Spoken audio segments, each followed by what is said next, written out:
Beef Showmanship, Class 2.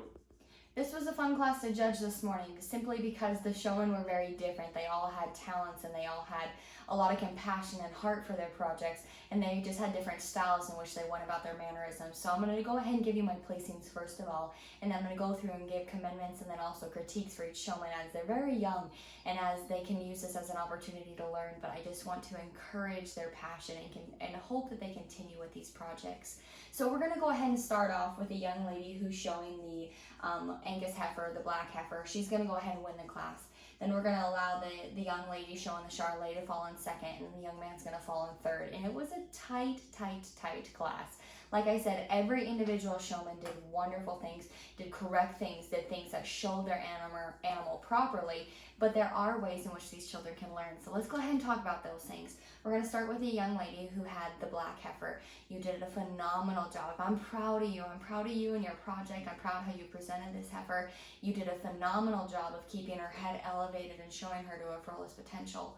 When you're carrying your show stick, you had a tendency to carry it up here, and you held it high on the stick and up here above your head. Go ahead and grab that stick in the middle of its length and pull it in tight to your body. If you need to go ahead and slow your heifer down, you can bring it out here in front and just kind of use it as a guard and as a guidance for her, but bring it in closer for you. It'll balance you as a showman, and it's all about your energy and your appearance. So go ahead and bring that closer, and it just kind of tidies the ship up, if that makes sense. But I just want to tell you, you did a phenomenal job of walking her into place and really advocating for her and making sure that she looked 10 o'clock every single time. And then probably the thing that you were best at was your eye contact. As a judge, it's very important that I see intensity and that I see interest. I hate it when you judge a show and there are participants that don't care to watch the judge. That's lazy showing. You are not a lazy showman.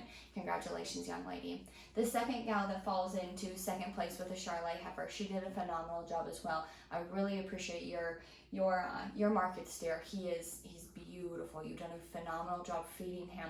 He was a little bit of a turkey there for you. He didn't necessarily want to lead. So sometimes it's just the day, and sometimes if you work with them and talk to them, they tend to calm down and just want to and cooperate a little bit more. I really commend you when you got your animal set up. You really presented yourself properly. You scratched him. You did a phenomenal job. Make sure that you work with him in the essence of maybe getting him to lead. Like I said, I don't know if he was just being a pill today or if he gives you those fits constantly, but maybe that might be something you can work out. And then when you get in a situation where not everything's cooperating, just remember that this isn't showmanship is about you and how you present yourself as a showman, not the animal necessarily. So it's all about you and how you conduct yourself. So if something goes a little bit haywire, don't worry about it. Stay calm, stay cool, and just pick up right where you left off. Don't get frustrated.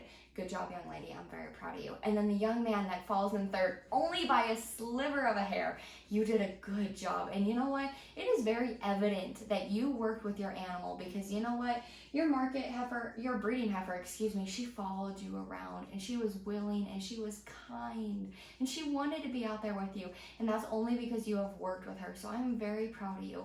Couple of things. You need to keep eye contact with the judge. You need to know where the judge is at all times. If I ever looked throughout the video and couldn't see your eyes, there was a problem.